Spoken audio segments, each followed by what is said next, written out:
حضرت نوح علیہ السلام پہلے رسول ہے۔ حضرت آدم علیہ السلام کے بعد یہ پہلے نبی ہے جن کو رسالت عطا کی گئی۔ صحیح مسلم باب شفاعت میں حضرت ابو ہریرہ سے ایک روایت میں یہ آیا ہے کہ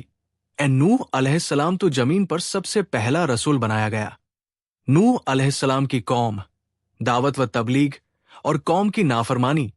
حضرت نوح علیہ السلام کے نبی بنائے جانے سے پہلے تمام قوم اللہ کی توحید اور صحیح مذہبی روشنی سے پوری طرح انجان بن چکی تھی، اور حقیقی معبود کی جگہ خود کے گڑے ہوئے بتوں نے لے لی تھی۔ غیر اللہ اور بتوں کی پوجا ان کا شعار تھا۔ آخر اللہ کی سنت کے مطابق ان کے رشد و ہدایت کے لیے بھی انہی میں سے ایک ہادی اور اللہ کے سچے رسول نوح علیہ السلام کو مبعوث کیا گیا۔ حضرت نوح علیہ السلام نے اپنی قوم کو راہ حق کی طرف پکارا اور سچے مذہب کی دعوت دی، لیکن قوم نے نہ مانا اور نفرت و حقارت کے ساتھ انکار کیا۔ قوم کے امیروں اور سرداروں نے ان کے جھٹلانے اور انہیں ذلیل کرنے کا کوئی پہلو نہ چھوڑا، اور ان کے امیروں اور سرداروں کے ماننے والوں نے انہی کی پیروی کے ثبوت میں ہر قسم کی توہین کے طریقوں کو حضرت نوح علیہ السلام پر آزمایا۔ انہوں نے اس بات پر تعجب ظاہر کیا کہ جس کو نہ ہم پر دھن دولت میں برتری حاصل ہے اور نہ وہ انسانیت کے رتبے سے بلند فرشتہ ہیکل ہے، اس کو کیا حق ہے کہ وہ ہمارا پیشوا بنے اور ہم اس کے حکموں کو مانیں؟ وہ قوم کے غریب اور کمزور لاگوں کو جب حضرت نوح علیہ السلام کے پیچھے چلنے والے اور پیروی کرنے والے دیکھتے تو گھمنڈ بھرے انداز میں ذلیل سمجھ کر کہتے، ہم ان کی طرح ہیں کہ تیرے فرمان پر چلنے لگیں اور تجھ کو اپنا سردار مان لے کہ جس کی پیروی کی جائے۔ وہ سمجھتے تھے کہ کمزور اور پست لوگ نوح علیہ السلام کے اندھے مقلد ہیں، نہ ان کے پاس کوئی سمجھ ہے اور نہ یہ ہماری طرح جانچی پرکھی رائے سے کام لیتے، اور نہ اتنا شعور ہے کہ حقیقت حال کو سمجھ لیتے، اور اگر وہ حضرت نوح علیہ السلام کی بات کی طرف کبھی توجہ بھی دیتے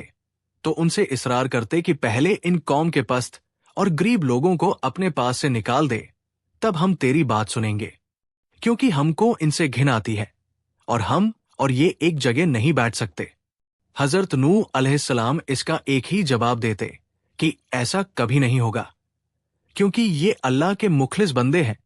اگر میں ان کے ساتھ ایسا معاملہ کروں جس کی تم خواہش رکھتے ہو تو اللہ کے عذاب سے میرے لیے کوئی پناہ گاہ نہیں ہے، میں اس کے دردناک عذاب سے ڈرتا ہوں۔ اس کے یہاں اخلاص کی قدر ہے، امیر و غریب کا وہاں کوئی سوال نہیں ہے۔ ساتھ ہی ارشاد فرماتے کہ میں تمہارے پاس اللہ کی ہدایت کا پیغام لے کر آیا ہوں، نہ میں نے غیبدانی کا دعویٰ کیا ہے اور نہ فرشتہ ہونے کا، اللہ کا برگزیدہ پیغمبر اور رسول ہوں، اور دعوت و ارشاد میرا مقصد ہے۔ اس کو سرمایہ دارانہ بلندی، غیبدانی یا فرشتہ ہیکل ہونے سے کیا واسطہ؟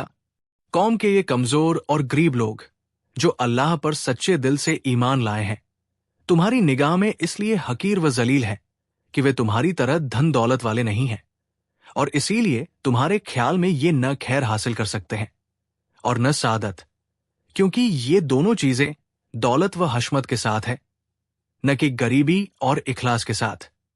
سو واجب رہے کہ اللہ کی سعادت و خیر کا قانون ظاہری دولت و حشمت کے تابع نہیں ہے، اور نہ اس کے یہاں سعادت اور ہدایت کا حاصل کرنا اور پانا سرمائے کی رونق کے اثر میں ہے، بلکہ اس کے خلاف نفس کا اطمینان، اللہ کی رضا، قلب کا گنا اور نیت و عمل کے اخلاص پر موقوف ہے۔